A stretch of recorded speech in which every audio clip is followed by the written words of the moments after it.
Ladies and gentlemen, the race is about to begin. Is everybody in? Is everybody in? Hey, how y'all doing, boys and girls, ladies and gents? Welcome to another episode presented by the Also Ran broadcast. This is the Also Ran Race Arena, where basically we just get together and we chew the fat, solve the world's issues one lap at a time. And with us today, we've got Andy Seuss. Well, hold on, we got to do this intro right. Here we go. Hold on. Oh, wait, what are we doing? Oh, okay. The birthday boy, Andy Seuss. Today is your birthday. Today is your birthday. Today I'll is tell your you, birthday, I'm starting to think today this is your isn't day. authentically Today me. is your birthday. That Today may be is your AI. birthday. Today I've is never your worn birthday. white Dear shoes in someone my life. Tuesday. That's the dead Today giveaway. is your birthday. Today is your You know, birthday. I've been to a lot of races with you. We never know when you're going to break out into song and dance. So Yeah, of course. That's undeniable. But the white shoes, Well, it could be you're keeping a secret, and the secret is Andy Seuss's dancing shoes.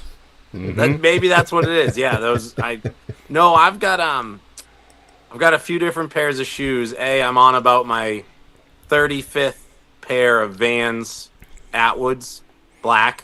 And after I did fall off the side of a mountain one time, I did purchase what I call my off-road Vans. I don't know what versions those are, but they are brown. And that's it. Black and brown. Got my race shoes and a pair of work boots other than that. yeah, well, we'll let everybody decide whether or not it's real or not. But I think it looks real to me. Yeah, regardless, happy birthday, man. Thank you. Thank you. We appreciate you taking some time to spend with us today on your birthday, just to kind of talk about some racing topics and some things that producer Josh threw together at the last minute. Yeah, it's always fun to have a guest on, especially a guest that we know so well and we appreciate so much. And, you know, we get to see a little bit more behind the curtains with you because, you know, Josh's relationship with y'all, with doing the media work and stuff like that. So thank you so very much. And I think we're going to do this show today is going to be formatted a little differently. Producer Josh has some ideas that he wanted to work with. So, producer Josh, just give the fans out there who, by the way, before you go any further in this video, I'm hoping y'all have liked and subscribed to this channel, to the show, to what we're doing here. Help us get this algorithm set up right. And I ain't talking about that Formula One energy kilowatt recollection algorithm. That's, you let them European fellas have that. We're talking just straight up YouTube algorithm. That's what real Americans care about. We want to turn on YouTube. We want content that is going to fill our hearts with joy and put smiles on our faces. So anyway, producer Josh, take it away. What have you got us into tonight? Tonight, I first off want to just kind of talk to Andy a little bit, ask him about Phoenix, and on top of that, we got some pretty cool, interesting topics. You know, considering how good our last Race Arena episode went with talking about Cleetus and all the support and love we got from the Cleetus fans, we're going to talk more about Cleetus McFarland and his new adventure with RCR.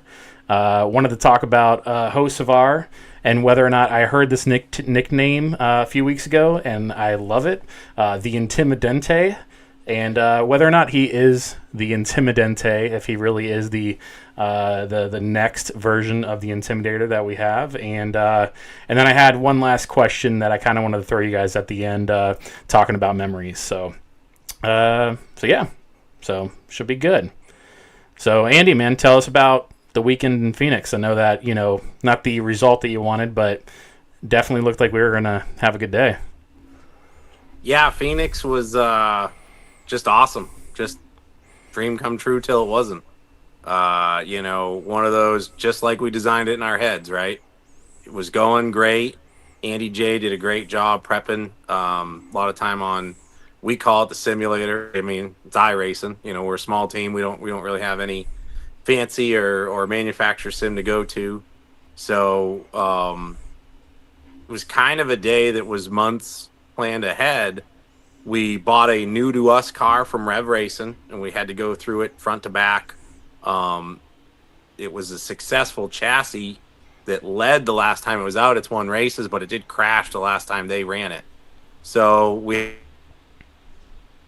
and just kind of upfitting it to our parts and different things. But Mike Dayton did a great job going through it, being really thorough. You know, it was just really going well. And I had a moment like after the halfway break where I'm like, man, this is awesome. And I had in my head that I jinxed myself just even feeling good, letting my guard down. And apparently I proved myself correct on that theory. But, you know, basically the car just shut off. We didn't really know what or why. We came in, we changed the battery. Like, everybody kind of goes to their different areas of expertise. Davey Rendo hopped in, changing the battery. You know, we kind of went around looking at electrical connectors. I dove in the right side, checking the master plug. Battery plugged in, and away he went, and everything went right. It was charging after. It appears the battery just shorted out. It had 0 charge when we checked it. So very, very frustrating on that end, a day that could have been. And this team has got so much potential, and we've been working hard, and we've been digging harder every time. I think that was, you know, that was our one of our best qualifying runs. It was running third. You know, I mean, it's hard to say it, but we were chasing down the leaders. I mean, I'm watching lap times, and right now it was the 2 PRG team cars, which are setting the bar for ARCA. And, you know, that's going to be hard to do any day. So the fact that we were doing it, it's a little frustrating that we gave it away. We're in a little bit of a funk where we're like giving top 5s away between a flat tire at Kansas end of last year, alternator issue at Michigan. Like, I don't know. It's team to maybe cross the T's and dot all the I's that a team with more employees would do. But we talk about it like this team, we're not going to be able to get one being 99%. Like, if there's any loose end at all, it seems to want to show. So we're going to have to just keep digging and absolutely try to get to where even the karma gods have no way to enter into our system with bad luck. But overall, I mean, very gratifying to see the car run that well. Mike did a great job with calls. We unloaded very well. We've made some improvements in different areas throughout the year, or the off season, I should say. And, you know, I believe it was showing. I believe we were moving forward, and it was frustrating what happened, but I'm excited to get back to Kansas for sure. Yeah. Sorry, I had to mute my mic because my dog is on the other side of my wall here, having a barking dream. So just kind of funny.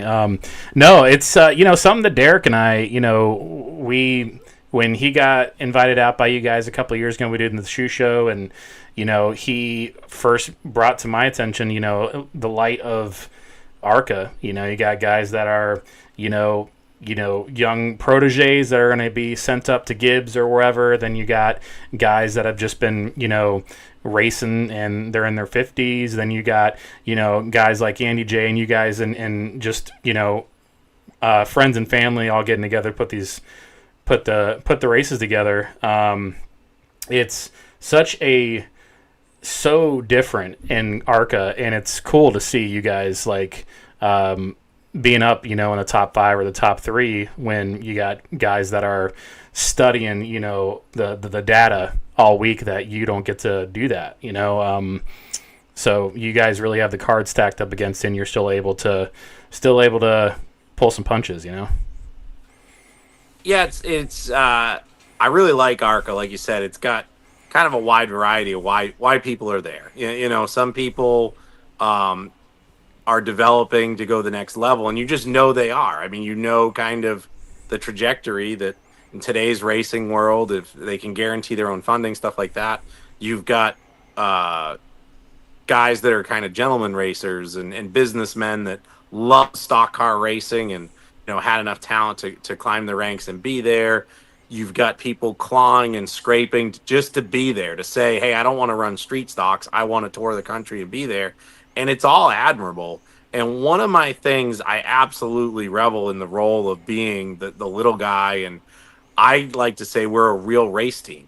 Luckily, we've got some great partners and some great funding. Andy J's brought to the table. My partner, Kevin Lapp, does with his businesses, but also in his connections, we've been able to, create partnerships. We get to be a real race team from start to finish. We don't have extra anything, but we do have everything we need. We have at least one of everything we need. It's not a point where Kevin's going, you have to be profitable, hire the driver with the most funding, doesn't matter what.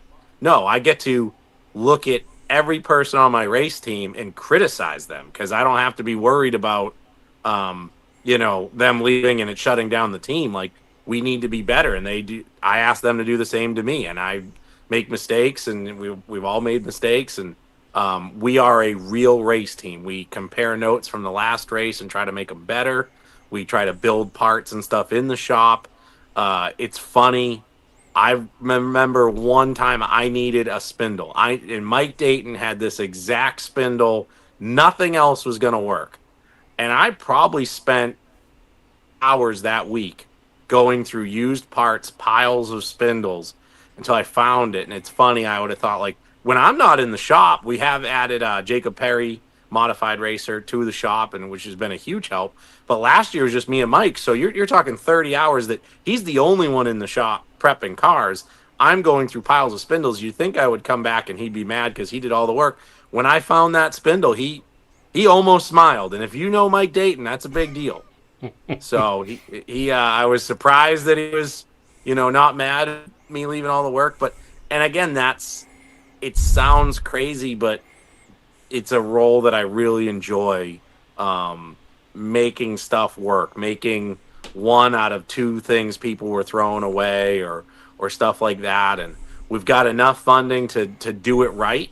To do everything right when we feel strongly, but at the same time we have to be smart about stuff. So days like Phoenix are I wish we had the finish to show for it.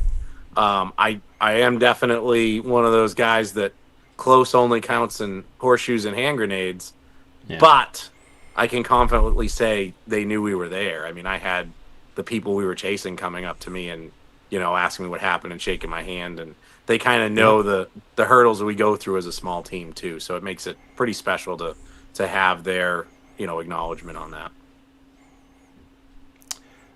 Yeah. Yeah. And it's cool to see, like you said, you've gotten throughout the past couple of years, at least that I've heard, you guys have gotten recognized in the garage, from last year, at Kansas when you guys were fourth, I think, and blew the tire, to the years that you guys have shown promise at the drafting tracks, and how you had told me in the past that, some of the guys from Joe Gibbs or whoever, the bigger teams, would come up to you and say, hey, well, let's work out a deal. Let's work together so we can get up there. So that's pretty cool that, still the underdog team, but you guys are, we're getting there. So I was, not that I was happy that it happened, but I was going to be a little heartbroken if the first class race happened and I wasn't there. So looking forward to Kansas getting that first W. Well, hopefully we can do it with everybody there for sure. Yeah. Hey, I'm stealing y'all away from other Derek for a second so I can tell y'all about our brilliant sponsor, Gray Before Shave. Gray Before Shave offers everything you could possibly need for your hair up there. They've got oils, balms, butters. They've got waxes for your mustache, shampoo, conditioner. There's so much stuff. I don't have the time to sit here and tell you about everything. Head over to their website, gravebeforeshave.com. See something you like, take it to the checkout. Before you check out, apply the code also-RAN for 15% off your purchase. If you're undecided on which scent is right for you, they have an excellent bundle of oils that has one of each of their brilliant scents. I prefer the Pumpkin Smash. My wife absolutely loves their brand new Liquid Gold. It smells like adult bubble gum. That's the only way I can think to describe it. So head over there, gravebeforeshave.com. Find something you like, check it out, use our discount code also-RAN for 15% off. You won't be disappointed. Now, back to that other handsome bearded fella. It's still one of the better series to watch. And then one of the changes in recent years is guys like Cleetus coming around, and I think we can segue from that into producer Josh's topic that he wanted us to touch on a little bit. Yeah. So we've already said our piece when it comes to Cleetus, and like I said before, this we weren't trying to do any type of clickbait or anything. We legitimately were giving our opinions on the show about, it's a interesting piece of news, and this is before the races too. Now, I think if I'm not mistaken, we recorded everything like a month before. I mean, it was a while. Yeah, and before Cleetus got approved to run the trucks by running at Rockingham, before the ARCA race at Daytona had taken place. We had kind of spoken our piece on Cleetus beforehand, just to clear that up, because I don't want people to watch this and think that we put out a video after whatever had happened, Daytona weekend had happened. We were, the thing that got our attention was Cleetus coming back to ARCA and then making his truck start with just a handful of ARCA starts. And just to remind the viewers, because there are some comments that popped up in that last video, I'm even keel, y'all. Like, I like Cleetus's personality. I enjoy the fact that he can come into the sport, but there's a certain point where you kind of have to say, ho, ho, ho, ho, ho, ho, ho. There is a brake pedal. Let's think about this before we get too far ahead of ourselves. So yeah, it's and it's interesting to now. I feel like, so first time I ever saw anybody give a little bit of criticism to Cleetus was actually last year on our buddy Andy Seuss and his team, the Racing with Class podcast, where Andy J and Aaron, and they kind of talked about their honest opinions about him. And so I can't say I was the first, but we are the first this year. We got a ton of heat, and we're not Dale Jr. download or anything by any means. But then then Daytona happened, and then now we're starting to hear a little more and a little more and a little more of different drivers and people in the business that are obviously more important than us hearing their opinions. So it's good to know that we aren't the only ones, and we don't particularly want to we don't hate the guy, but we just have some questions and we just don't feel right about it. So, but I do want to correct one thing. One comment that I did see from that show was about how they said, these are obviously guys that aren't fans, or they, tell me you don't know anything about Cleetus without telling me, or whatever. And I did go and look it up, and he does have. I did say that he came in and he was just a YouTuber and that's it, and he got a ride. He does have some racing history. Obviously, he owns a racetrack and everything like that. The problem is that I can't really find a ton about him on the internet without. I'd imagine I'd have to watch all of his videos, and I just don't have hours of my time to waste. But I mean, I'm Googling him. I'm seeing stuff like he's drag racing a world record, drag racing a Chevy Spark on a quarter mile. He did set some world records with, looks like a Chevy SS on a quarter mile. And I did see that he almost won a Super Stadium truck with the Robbie Gordon League. And I guess like at the last jump, he lost it, and then Robbie Gordon actually beat him, which is a killer league. And, he has some drag racing stuff, and then it just speaks on ARCA. And ARCA last year, he did all right, but I just can't really find a ton about him. But I am going to correct the record and say that he does have some racing background. I don't know if it's necessarily a racing background that is a qualification to get into one of, a NASCAR umbrella racing league. But with that being said, Andy, I wanted to bring you on and kind of ask you, we obviously are just race fans that, you know, we don't know near as much as you do about the sport and how everything works, and wanted to know, you know, seeing as, you know, how hard you worked, you know, how many years you put, you know, forth the effort to get to where you got in your racing career, ultimately end up, you know, becoming the owner of KLAS Motorsports and ARCA. But, you know, in the meantime, you know, you won championships with the modified tour. I know you said that you drove the 51 for Rick Ware for a race, and I don't remember if there was any trucks or Xfinity. I can't remember if there was, but I wanted to get your side of it, like seeing how hard you worked and where you've gotten, and then seeing, you know, Cleetus and how he's got there in his route. Like, what's your take on it? How do you see it from your end? Well, first of all, you know, there's a ton of people that know who Cleetus is. Cleetus is a giant car guy, maybe the car guy right now. I won't take that from him. So was like Tim Allen in Tool Time. He was a big time car guy. Nobody was letting him go do, you know, race Daytona and stuff. So that's kind of it. It's been funny because I've seen the Cleetus fans comment the way they have, and one of them I saw was, "Have you ever seen Cleetus's car control?" Which I think probably contributes to his drifting car control. And the irony of that is that's like the opposite of what we're trying to do in oval stock car racing NASCAR world. Is you do not want to spin the tires. Like, part of your car control is to get to that edge and pitch a car sideways or just very little and feather the throttle. It's been interesting, the two worlds converging. And then as far as I'm all for Cleetus McFarland coming racing. I think he should win late model races. I think he should go run the ARCA East Series. Absolutely go to ARCA, work his way up. The approval process is laughable. Let's call it a spade. Like, if we can't call a spade, he tested a truck at Rockingham and crashed it, and they said, "Okay, you're ready for Daytona," where he lost control of his car very early of the truck. The ARCA race, he did pretty good just blending in to do. He needed to just not be on the highlight reel for the wrong reason.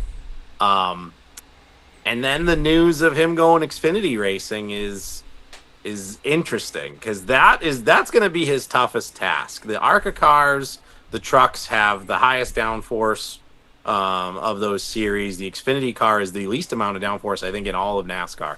That is going to be a difficult monster to fight. And, you know, to quote Tommy Baldwin over on Door Bumper Clear, like, he can only hurt himself. Now, the flip side of it would be that the approval process is so you do not get hurt, but also, like, for the other owners. And I think if it doesn't go well and it costs the other owners hundreds of thousands of dollars, will be bad. But I don't want to speculate ifs. They've made their decision. That's fine. I think the other thing that you're seeing that nobody's talking about is we want some consistency approval process. I will tell you that I won a lot of races in multiple NASCAR regional championships and was denied for what he's trying to do. I was able to do some truck race. I did do the cup race. At some point, I finally got cleared on my approval with NASCAR to run any track anywhere, but it took a long time, and it was after these Pitchers championships, you know, in the NASCAR touring level on the Whelen Southern modified deal. I was still denied to go race trucks at mile and a half. I didn't have the backing that Cleetus does. The race teams I was with were not high profile, and, you know, I'd hate to say that's what it comes down to, but it seems it. So I guess the consistency is what everybody's asking for. I think if Cleetus McFarland was a success story in NASCAR, everybody wins. But it's just seeming he's getting, you know, a bit of an unfair advantage. And then once you get on the track, you can't fake it. And we've seen that in the trucks and the test and the race. I'm wondering if he's even wanting to take these leaps the way he is. And but like I said, the decision's been made. I don't want to beat a dead horse. We've all kind of talked to ourselves. The one frustrating thing would be the consistency with the driver approval, and not to sound negative or bitter, but if he's moved on from ARCA, he can't hurt my ARCA car, and that's okay with me. Yeah, so the way I look at it is, first and foremost, the people out there, the Cleetus fans that jump all over people for criticizing him, y'all, we're not criticizing Cleetus. Like, most of us like what Cleetus does on his YouTube channel. We appreciate what he does. I appreciate a car guy being into the sport, because there's some people that I know personally that are NASCAR guys, and when I tell them that, I have a Dodge Challenger Scat Pack wide body, they're just kind of like, oh, what? Is there a cure for that? Is there some kind of cream you can order? But so it's not an attack on Cleetus. It's as Andy said, it's the process, because, Mike Wallace was trying to get into the Daytona 500 a couple years ago. And here's a gentleman who has years of racing in NASCAR series, multiple series under his belt, and they wouldn't approve him to run a cup car. And he had everything lined up. And not just, let's not talk about the Mike Wallaces in the situation. Let's talk about the guys that are working 40 hours, 50 hours a week, putting a race car together in their backyard in a shop somewhere, and then showing up to run Hickory, showing up to run Caraway, showing up to run these short tracks on weekends. And if they're young enough, they want to get to that point. They want to get to the point to where, they can run a modified, make a name for themselves, and to do like Ryan Preece, make the big show on Sundays. And when you see a guy like Cleetus McFarland, not exactly Cleetus McFarland, but when you see somebody in that position to bring money with them where they're going, that's going to crush somebody's dreams, because you can be the greatest car driver in the world and you can have all these titles. I mean, look at Andy with the multiple championships. But if somebody that has a successful YouTube channel and an army of lemmings behind them comes along and wants to get in the big show and gets approved because of their cult fan following, the wrong person's going to be drinking the Kool-Aid at the end of the day, right? And we're going to lose some really good talent because, those guys, they're going to see that, and it's just one extra thing that's going to be that wall that's in front of them that they're going to have to fight to get through to make it to the track, to get the attention of sponsors, to get the attention of a Joe Gibbs Racing, to take that step from a late model series to get into an ARCA car. And that's something else that I think we have to look at. Just again, my opinion, I could be wrong. And if I am, and you don't agree with me, you can leave comments. That's how this works. Yep, please do. Yeah. So, all right. So, moving on from that topic, the next thing I wanted to bring up is Carson Hocevar. Now, I'm a fan of Carson. I have been a follower of Spire for some years now, and he's my guy, and I like Spire in general. But there is something that came out like a couple of weeks ago. I saw on social media somebody coined him the Intimidante, and I thought that was awesome. So, a lot of people like to compare him to Dale Earnhardt, and I think NASCAR in general is desperate to coin somebody the next Dale Earnhardt, because that was a thing, years ago with Ross Chastain, and whenever they have a tough driver, they just, think that, they want to put labels on people. But so I wanted to hear from y'all.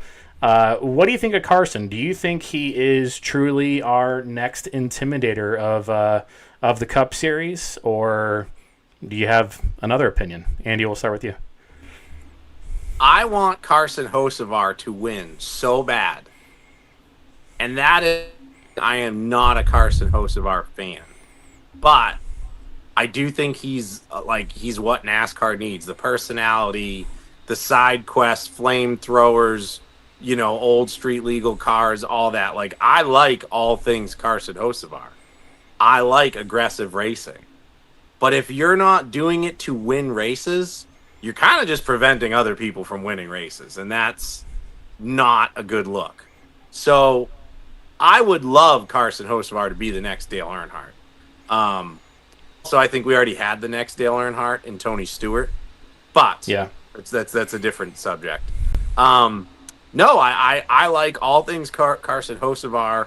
I just want him to win so we can have that conversation, because if he's not winning, you're just kind of part of the show. And I want him to be a winner. I want him to be a competitor. I want him to win the most races in the year. And then I want him to drive over people, and absolutely kind of in not winning, it's not as good of a look. And that'd be my thing. Now, Spire Motorsports is in a really interesting spot. And this is where my behind-the-scenes working in the industry knowledge comes from. They're not a key partner. They are not getting the way that the rules are structured now. You used to be able to take your race team and take a car to the wind tunnel. You are now not allowed to do that with the next-gen car. Your OEM can do that, Chevy, Ford, Toyota, and then they can disperse the information. Well, they're not privileged to give it to a non-key partner. So what Spire is doing is like half blind in the dark. They do not have the up-to-date stuff. Now, what they've done in a different light is they're just hiring all the fantastic talent that's out there. And, obviously the issues with Chris Gabehart right now. Chris Gabehart brings a lot of knowledge. So they're doing that. It's impressive. They're doing amazing things for not being a key partner. And I can't stress in my experience, because I last worked in Cup with Colleague Racing, which was not a key partner. It is a uphill battle every week. So when you do good things, it's impressive. And they are. Spire Motorsports is absolutely doing impressive things, even without knowing about the key partnership deal. It just makes it that much harder. So, hats off to everybody there. But Carson Hocevar needs to win to be in that conversation. It'd be a shame if he went his whole career and didn't win. It's kind of all for naught. Yeah, so my perspective as a fan, I like Carson Hocevar as far as being the next Intimidator, or even Kenny Wallace. Kenny Wallace says, I don't think you're the next Dale Earnhardt Sr. I think of you as an Ayrton Senna, which I wholeheartedly disagree with. So. I cannot tell you, there are not enough so's in the world for me. I love the Herminator. I love him with all my heart. He's a great guy, but the furthest thing from Ayrton Senna in the world. I'd go that far to say the farthest thing from Dale Sr. He drives a Dale Sr. truck. He has an intimidating attitude on the track, but we don't need the next Intimidator, right? The thing that made Dale Earnhardt Sr. so special as the Intimidator, the thing that made Richard Petty so special as the King. Jimmy Johnson was so vanilla, I don't think they gave him a nickname other than just 7-time. Superman. But we'll call him 7-time, man. I mean, I'm not going to call Jimmy Johnson Superman. But not to take anything away from him, but the drivers that are out there, or the fans that want to stick these tags on these drivers, you're hurting them more than anything else, because you're giving them something to try to live up to. I like when they call him the Hurricane. There has been no Hurricane. And as corny as it may sound, and it's on a t-shirt, I think Lou Creative just put it out this week. It's a nice looking t-shirt, and it's an excellent nickname because he can create his own path. I'm going to tell you why I like Carson Hocevar. I like him because he's out there with Noah Gragson as far as being a man of the people. Back when he was just in trucks, when he had broken his leg and was known as the guy who wore all the goofy hats, he was walking around on Sundays with the Cup drivers, asking people if they wanted his autograph. And most of the people out there that were there for the Cup race had no idea who this guy was. Had no idea who this goofy, tall look. Who is this guy? Well, no, I don't want your autograph. Get out of here. But he did it. He did the legwork. He was out there trying to make new fans. All over the place. The races that I went to while he was still up and coming, before he got his first start in Cup, he was all over the place. I think Noah Gragson was more places just because Noah Gragson had a little mini scooter that he could scoot around on. So, and then if you pay attention to Carson Hocevar's fan pages on Facebook and Instagram and whatnot, he does a lot of stuff, and he goes out of his way to be a man of the people. I like the way he races on track. I think there's too many people whining and crying and complaining about the racing. But look, my opinion, it's a shit car. I'm sorry. I dropped the manure word, Josh. You can bleep it later if you want to. But when you're watching the O'Reilly series on Saturday and you got Cup guys in O'Reilly cars that are spinning out because the Cup cars on Sunday don't have the same side force as the O'Reilly car, well, that tells me you've got to have better car control to drive an O'Reilly car. And the Truck Series racing, my goodness, have y'all watched the Trucks race lately? Trucks put on a phenomenal show. Whatever's going on in Cup with this new car, they've made leaps and bounds from 2022. The car's more sturdy than it used to be when it first came out. They're not breaking wheels like they used to. But you got to do what you got to do in those cars. You got to, on a restart, you got to race to get ahead of everybody else while you're that close, while you have their fresh rubber. And so he's doing what he's got to do to get up there, and going for spots, sometimes making spots that aren't there. But like Andy said, he needs to hurry up and win a race, because you can only ride this wave of Intimidante and the Hurricane for so long. Eventually, if nothing comes to fruition from it, then he's just going to be the fad, just like Watermelon Man was. Now, I'm not saying he's not a good driver. I'm just saying, if you go back a couple of years when Ross Chastain was doing Ross Chastain stuff, he was the big name people were talking about. Now you don't really hear too much from Ross Chastain unless something happens during the race. Now everybody's pushing, and that's part of NASCAR's agenda. It seems like they're generating headlines. They're letting the racers race. They see what happens on track, and they generate a headline, because headlines make profits for them. It sells T-shirts, and NASCAR has a lot of money to make from all this stuff, just like the drivers and the race teams do. But he is not the next Dale Jr. He is the first Carson Hocevar. He is the Hurricane, not Intimidante and not a king. And so y'all don't mess up the kid's career by sticking a tagline on him that he'll never live up to. Because I wasn't there to watch Dale Sr. race, and I wasn't there to watch Richard Petty race, but I've seen enough videos, and I've seen what those legends, what those Hall of Famers did to get to where they were. He may eventually one day sign more autographs than Richard Petty, but we'll see about that. Yeah. Well, my opinion on him, obviously, like I said, I am a fan of him. However, I am a realist. If you don't have a shirt, you're not a fan. Oh, I'm wearing it. Today was race day. All right. Okay. Today was race day. So, I used to believe that my driver wouldn't win unless I was wearing their gear, but that was because I was a Jimmy Johnson fan, and he won every weekend. So now I see that I was not a lucky charm at all. So,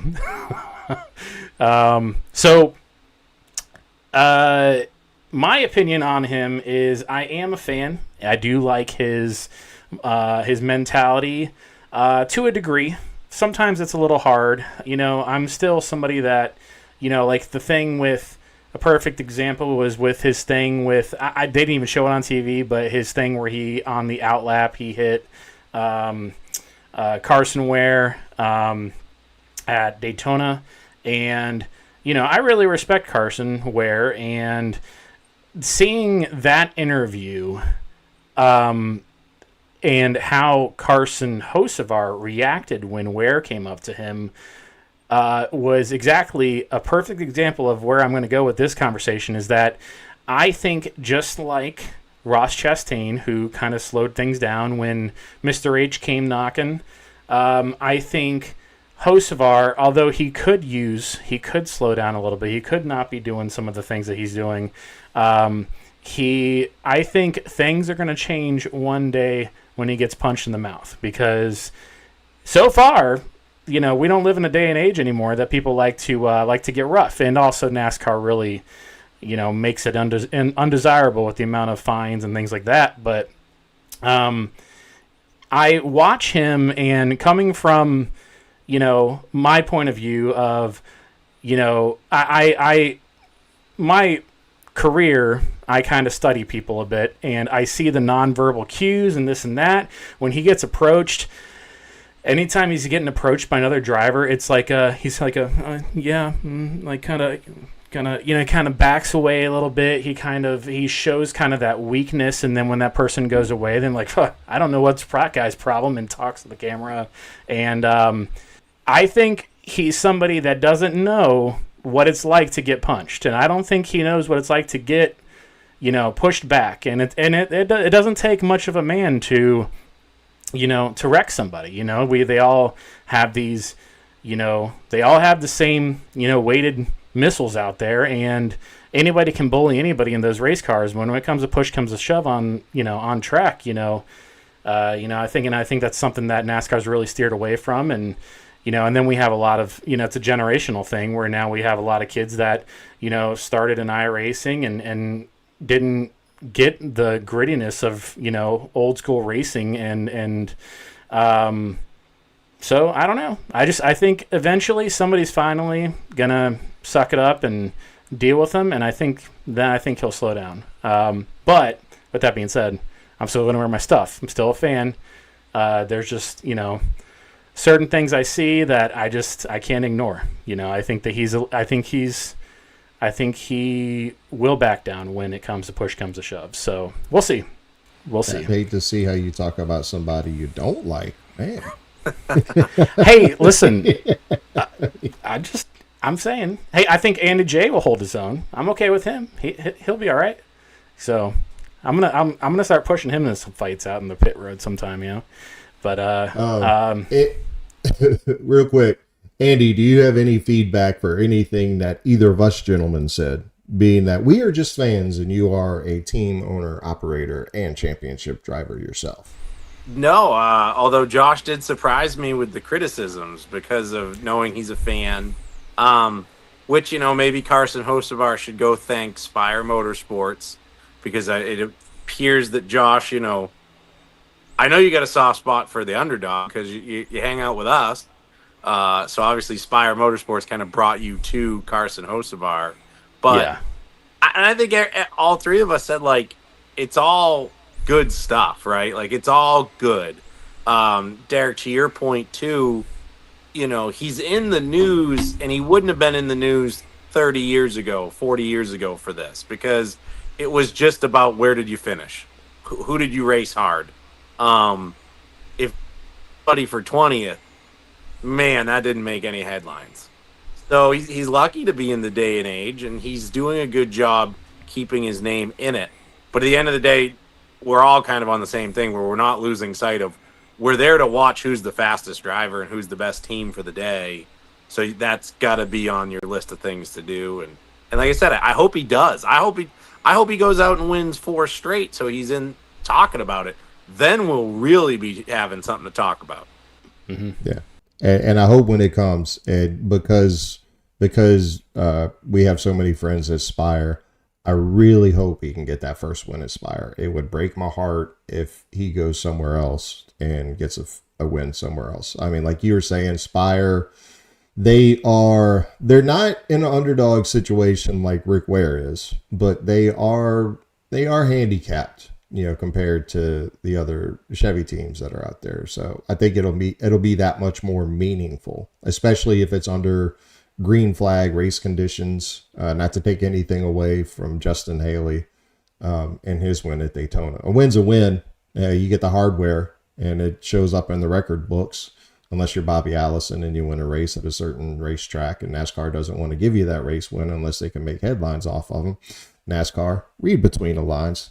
Thank you very much. That's all I got to say, because Bobby Allison is a racing legend. It doesn't need your approval because we know who won in a Ford Mustang. NASCAR. Sorry. That just came up out of nowhere, but it was called for. My bad. Yeah, well, and I kind of look at him more as, and listen, I'm still a fan, but I look at him more of a fan of Kyle Busch back in the day, when he first started. People that were, big Kyle Busch fans and wearing their 18 M&M stuff, there's got to be some weeks where if you're an honest person, you got to look and ugh, I don't know how I can really defend that. So I think, just like Kyle Busch, how he has matured, and obviously Kyle Busch has become the, phenomenal driver that he is now, but, from the get-go, he was kind of that bad boy, making these crazy moves, and people were talking about him, and, eventually wins and championships came. And, but there's, you still, got to see it unless you're, completely blind to it all and you just, you back your guy no matter what. And I'm not that way. I mean, I back him, but I call a spade a spade. If I see something, it's. All right. Well, my last thing I wanted to ask you guys is more of kind of a scenario. So my wife sent me a TikTok or a Facebook reel, and it was this thing about we just had our newborn son, and that it was something about you should take pictures of your kid and all these different outfits in case they become a sports athlete or whatever. And so it was some cute little video of some kid being in a baseball outfit and then a basketball outfit and whatever. And I said, well, there's only one sport allowed in our house, and it's racing. And I already have the picture that I need for the future ESPN highlight when he's the next Jimmy Johnson, and it's right there. It's his first race this year at the watching the Clash. So then I thought to myself, I wonder how, as we're talking about Carson Hocevar, I was like, I wonder how this picture will age. And it kind of made me think about, the show coming up, and I thought, this would be kind of a cool little segue of, if we were to have a time capsule or whatever, and we were to bury it. I was curious what you guys would put in your time capsule. What keepsakes that you have that means the most to you that, you would want to pass it down a generation, or, what means the most to you? So, Andy, I'd like to start with you.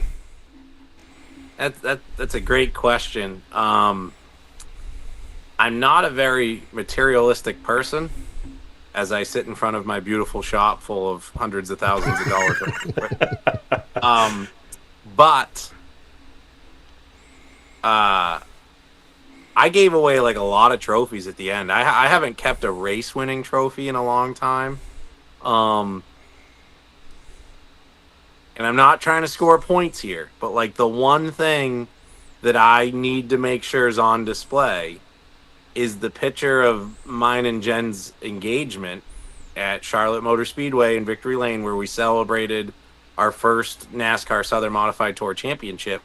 The picture was taken by our friend Brenda Meserve, and she gave it to us on a wood plank. It was kind of neat. The picture's on there. And that's pretty much it right now. I've got two of the championship trophies. One of them's still in storage. One of them's at my parents'. I've got the rings. They're not on display. The one thing I do use from my championships, believe it or not, is the luggage. They give you a bag, a rolling luggage. It's awesome. I've about worn one out. But I don't really have a lot of materialistic things or anything like that. But that picture, because we've moved, we've gotten too busy the last few years, building a house, building this shop. But that picture of us getting engaged, and the look on Jen's face is the one that I was scouring our things. Where is this? This needs to be up.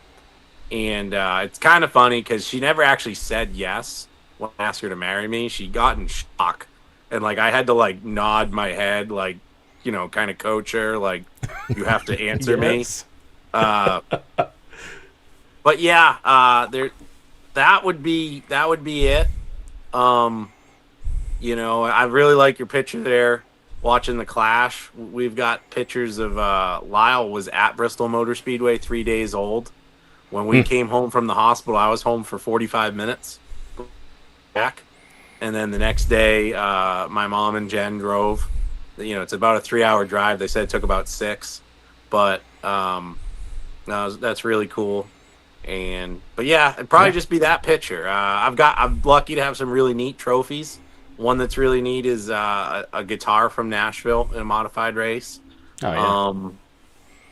The one picture, my office isn't finished. The one picture was a gift from the Cullen family, who we help in late models, of all of us the morning of the Cup race in front of the Rick Ware 51.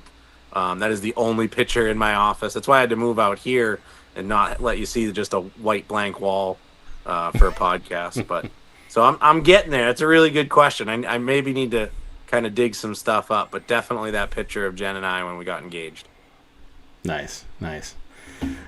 I'm glad you said yes. I don't know that she said no, but Yeah. she's in the house right now. So far, so good. Derek, what about you, man? Well, when you brought up the topic earlier, I was thinking more or less like racing memories, or because I guess I'm the opposite of our friend Andy Seuss over there. I am currently sitting in Dude Space Studios, which is adorned very heavily with racing related things, diecast, posters, pictures, shells with small diecasts. But earlier, I sent you some pictures of some things, and it just kind of shows, I guess, my passion for the sport and what I get out of it. Not just a bunch of knuckleheads driving race cars, but the family perspective of it. One of the first, beyond the birth of our son Andrew, one of the first meaningful presents that she got me. Meaningful because it was something she had no passion for, was race tickets to Talladega in 2008, because she saw how much it meant to me. So, going with my wife to the races, in this picture here, being able to introduce my love of racing to my brother, my nephew. At this point, my son and I had already been to the Daytona 500 in 2022, which was his first racing experience. But, my nephew, Christian, in that picture all the way to the right, he's the one. We were watching the truck race Saturday, and they wrecked coming across the start finish line, and he had that look in his eye, and I knew that a racing fan had been born. But memories like that, that you can't really put in a box. You can put a picture in a box, but that memory of that weekend, the memory of doing my first speed week with my son and having that be his first race experience, that was very special to me, because there's a lot of stuff I wanted to do. In hindsight, probably too much stuff for my son's first race experience, because that week it was just him and I, and we got to go around Daytona, take in all the historic sites, take in the beach, all the racing events that week at Daytona. Just me and him, just two dudes hanging out, doing racing stuff. Racing afforded us that opportunity. He has since come out and said, "Dad, we got to find something else to do," because he's gone the route of his mother, who has pretty much, I'm too passionate about it. So, and then, my wife herself, she didn't just go to that first race with me, until that picture there, where she saw that I could always find a way to get somebody else to a racetrack with me. My wife would go with me to all these races at Talladega, Eldora. I went to Atlanta. We went to Talladega several times, y'all. So that's why it doesn't sound like that much when I say Talladega, but it was a handful of races. And she's gone across the country with me to different things, which is the material aspect of, my time capsule thing. Going to take in the truck race at Eldora and having a shot glass from Eldora with bits of the track dried up in it, sitting over here in my shot glass collection. Can't see it too clearly, but behind that shot glass is a Sugarland Shines Bristol moonshine jar with dirt from the Bristol race. And that's one of those things. My wife and I did that. We went out to the Bonneville Salt Flats, and if any of y'all have ever been there, or even if you've not been there, it's flat and it's salt. And if you go there and it's not a race week where they're setting land speed records or just trying to get into the 200 mile an hour club, there's nothing out there. And that is salt. I did the stereotypical thing where you pick up a piece and you put it in your mouth and you're like, okay, yeah, it's salty. But, going to places like that, when my son and I went out to Daytona, taking in the old section of a highway, A1A, where they ran the beach races. Well, that picture is how ridiculous I get. I have a Daytona 500 shot glass with a piece of the ball field in it. Crazy, probably, but it's what I do. And then we went to Racing's North Turn, which, if you've never been to Daytona and you go to Daytona and you take in one special restaurant, I highly, highly recommend Racing's North Turn.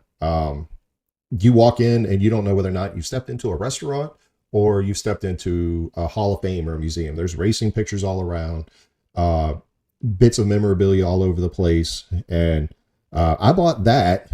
That's one of those fuel can glasses, and contained there within is actual Daytona Beach sand, because I'm that fanatical about that. And I have that sitting over here on my shelf, and you can't see it on camera, but being in those places, being in those hallowed grounds, where so many amazing legendary things happen, and are still happening, it's a part of me that I've been able to share with my family over the years. And one thing I don't have is a shot glass filled with bits from the Talladega infield when I got to spend the weekend with KLAS. But that, and I'm not just saying that because Andy, you're down there. That to me, I had already been in the infield at a handful of races, but that was the first time I actually got to experience, what a race team goes through. And for somebody who appreciates the sport and who appreciates everything behind the curtains and whatnot, that was, that's something else you can't put in a box. But, you get to see all the work and effort. And, the guys that come down from Buffalo to help out and are putting a car together, and, Andy Jankowiak sitting in the car just applying decals while the Fox guy's trying to get the camera set up on the inside. And, I think ultimately, kind of like what Andy said, as a racing fan, you like to watch the cars go in circles or on tracks with twisty bits, but the passion that's in you that you can share with others and kind of have that coming together and that shared camaraderie, that makes it special to me. Sadly, I didn't get to introduce my kids to NASCAR when they were younger because I myself, was kind of late to the party. But I'm a bigger fan than some people that have been involved in it for 40 years. And so that's that. Sorry, a bit long-winded, but I feel like pictures of shot glasses with salt and dirt and grass in it require a little explaining. Yeah. Well, mine would be filled with mostly, I don't have too much of a collection. I'm also not much of a collector. I definitely would have a picture of my son there in his first race. Hopefully he becomes the next big superstar in racing, and then I could say that was his first race. But I've always, this is one of my favorite pictures. That's me when I was 12. That was the 98 Daytona 500. That was my first race, and that's where I became a race fan, an official race fan, where I was starting to watch it every week. And, because, as you can see there, I was wearing my 49ers puffy 90s jacket. So I was still a football fan. And but that, my mom started my addiction. And so that picture would definitely be in my time capsule, if you were. My jersey from playing kickball, that was pretty cool to be invited out a few years ago to the Corey LaJoie's Kickball Classic, and just to meet everybody that I got to meet. And that was just a really awesome memory. What else we have here? This is my grandfather wearing this jacket. Now that jacket, man, I can't remember what year it was, but they bought that, and my dad, I told him how much I loved this jacket, and he said, and my mom ended up giving me hers, and it's in my display case in my back porch now with all my racing stuff. And I believe they said it was like 1972 or 1974. That was their first race, and like Cale Yarborough won it, and so I got hers, and I put it in my cabinet just because I thought it was cool, kind of, my family and how long we've been watching and how it's been passed down, so that's hers there on the left. And and I have just kind of extra stuff, and I would put all of my, passes that I've getting to work with Andy here and KLAS, and, the times that I've gotten to hang out with Corey and his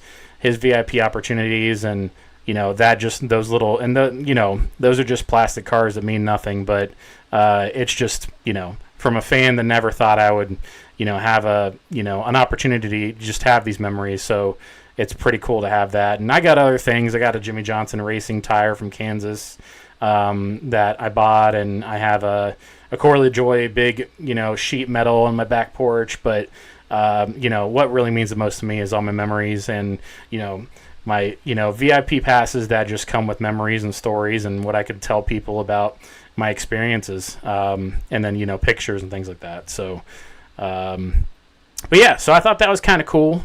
Cool thing to think about. Like, man, and it all just started from me thinking, I wonder how this is going to age. Am I wearing a future great, Carson Hocevar t-shirt in that picture? Or am I going to look at that and be like, oh, God, remember when I was a Carson fan? And, I don't know.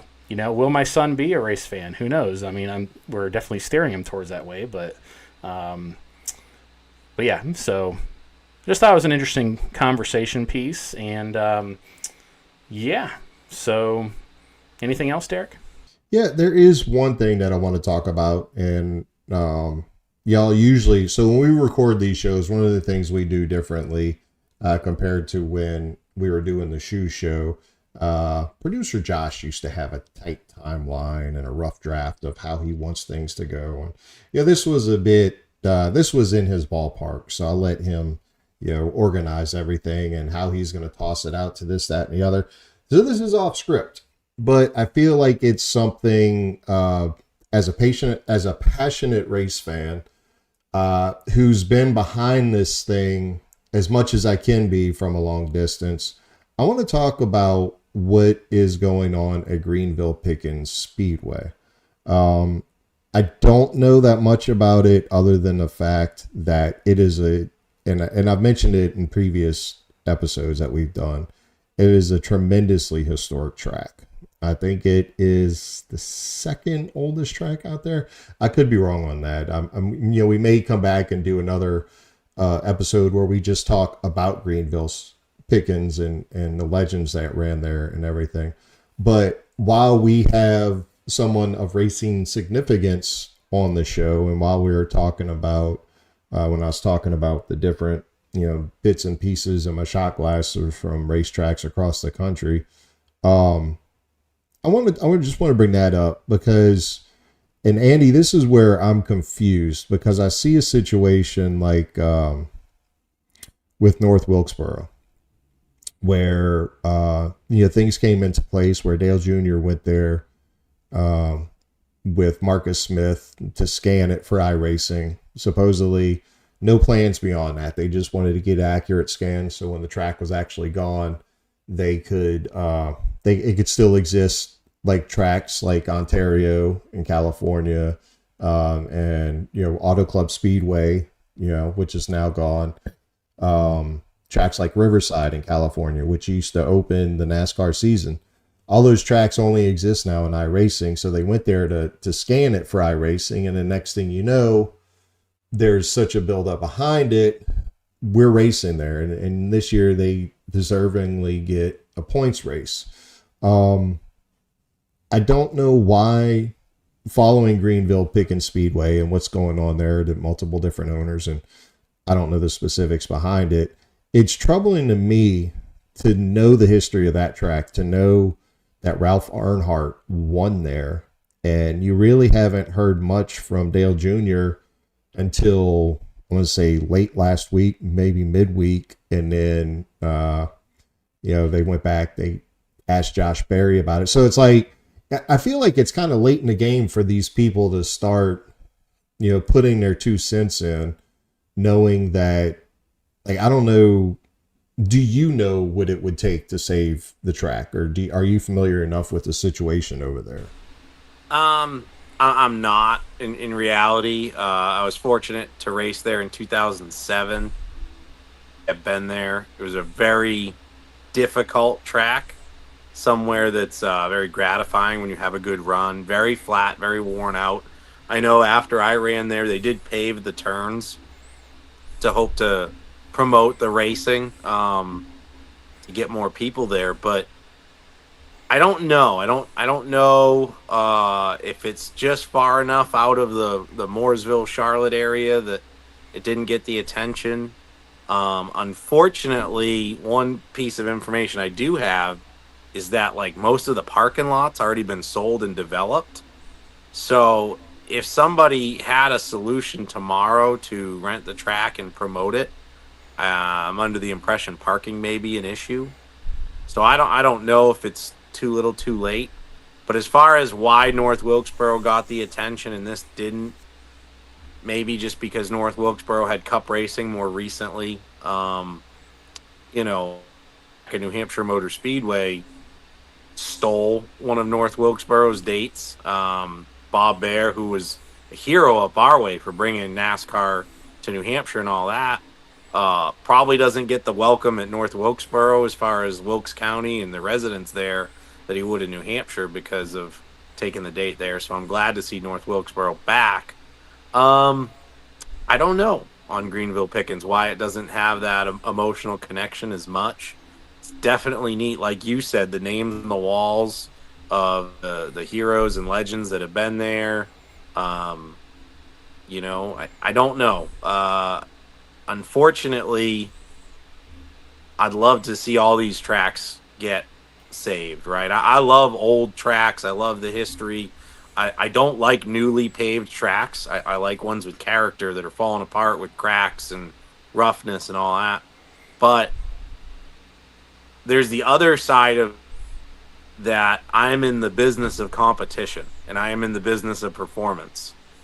And we all fight to survive and stay alive. And unfortunately, it's the same way with racetracks. And just as we see race teams go by the wayside, we're all just fighting our own little fight to stay alive. And I think, unfortunately for that, there weren't enough people fighting for that to stay alive while we were all trying to keep our heads above water with our own race teams and our own racing and all that stuff. So it's unfortunate. Promoting racing is a dying art. I love a good promoter, and a good promoter is what that would need. I don't know if there's permitting issues or whatever, but it needs a good promoter, and there's not a lot left. One of my favorites, my friend Justin St. Louis, who promotes the Sprint Cars of New England tours and does a great job with the Vermont Hall of Fame. It's good. It's refreshing, a good promoter. But no doubt they just got behind. They got behind on attracting fans and drivers or purses or whatever it was. And I wish we could save them all. I'm sure. And same thing, Dale Jr. can't save them all. He's got other things he has to pay attention to, and that's the unfortunate truth. So we need more people that can help us. But I don't know what it would take. I know I've seen a friend of mine, Matthew Dillner, be very passionate about it. My spotter, Charlie Brown, Andy Jankowiak even would like to do some for the track. It's actually on his bucket list to drive there, and currently he doesn't have that opportunity. If it opened back up, it would make him a happy man, but I don't know what the solution there.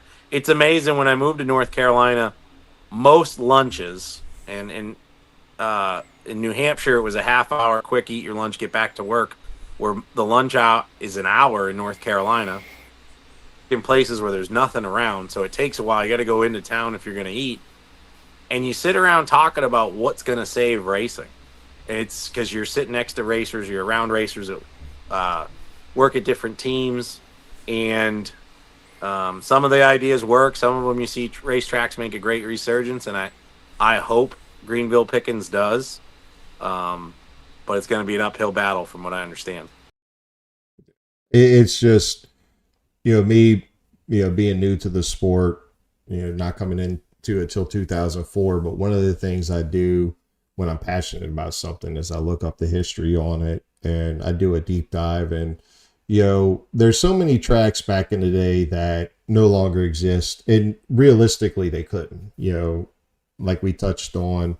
I don't know if it was before we started recording or not, but we were talking about the modifieds. Producer Josh asked off air, not knowing much about the modifieds. Like, he didn't really know about it until Corey LaJoie ran a modified and won at Martinsville. The modifieds back in the day were the first NASCAR series. That's when NASCAR formed. That's what it was. It was modified racing. And all those tracks are gone because they were fields. It was dirt tracks. North Wilkesboro, when it started, was a dirt track and then eventually got paved. A lot of the tracks they race on now started like that.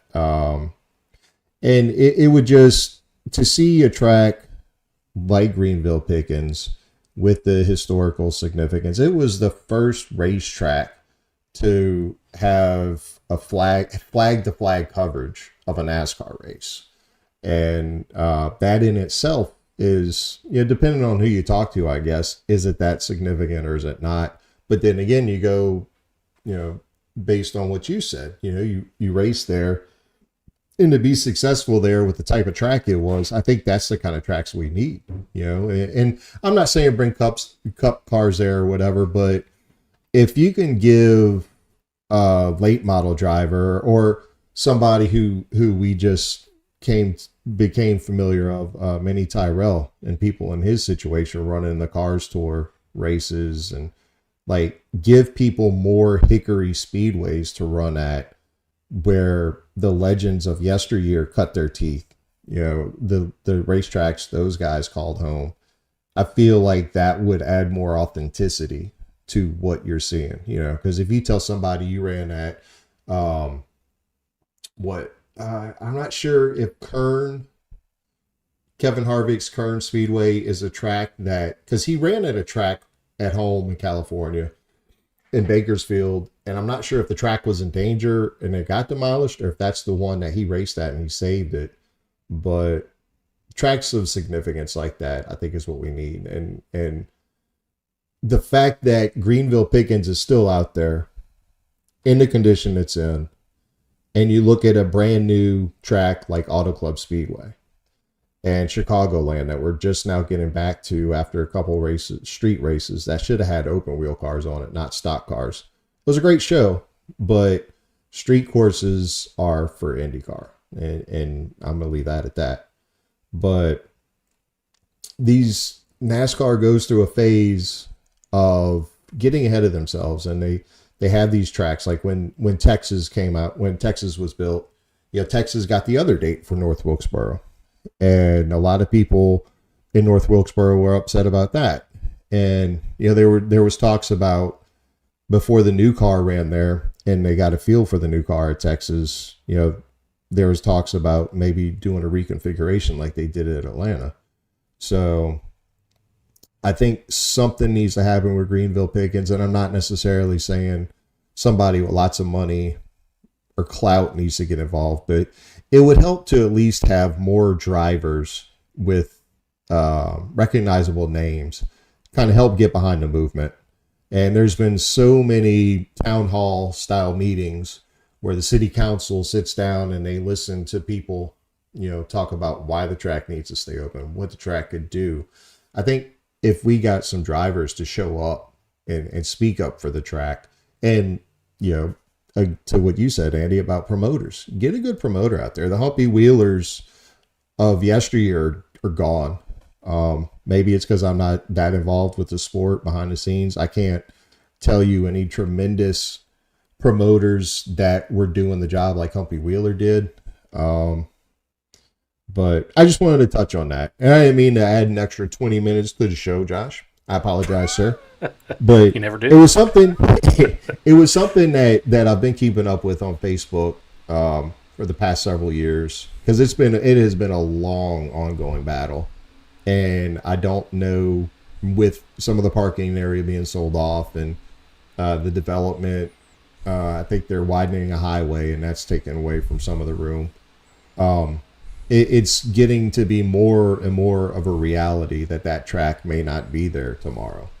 So I think it would be a shame, when you've got a track with historical significance like that, that's still pretty much put together, and you've got a track like Auto Club that was put together to get the West Coast fans there, that is now gone the same way as Ontario and Riverside on the West Coast. We need some kind of historically significant tracks. And I'm sorry if I'm not mentioning any tracks from up your way, Andy. I'm just not that familiar with your area of the world, other than the unique accent that comes along with being a resident up there. So, with that having been said, gentlemen, is there anything else that y'all want to add before we close this thing out? no, just thanks for having me. Love talking racing, so this works out good, and you guys do a great job, passionate about it, great product. So thank you for thinking of me when you're looking for somebody to come on. Well, thanks for we coming always on, man. love having you, man. Yeah. Yeah. So in the meantime, ladies and gents, please remember, first of all, subscribe. And normally we don't bring up the little bell, but if there's a bell and you click on that bell, you'll get notifications whenever producer Josh's little reels or shorts go out, and then that those are our little trailers that let you know there's a new episode coming. So you'll know when the new episodes are coming out as well. While you're there, click in the bell for notifications and subscribe, and make sure you like. And by all means, we are not shy of comments. You know, the negative comments give us thicker skin, and the positive comments give us a big head. So either way, yeah, it's a win-win situation for us. And if you're listening over on the audio realm, give us a rate and review. And until next time, Corey LaJoy, please take us home. Let me read Hebrews 12:1 real quick. Therefore, since we're surrounded by such a great cloud of witnesses, let us throw up everything that hinders and the sin so easily entangles. Let us run with perseverance the race marked out for us. Let's freaking go.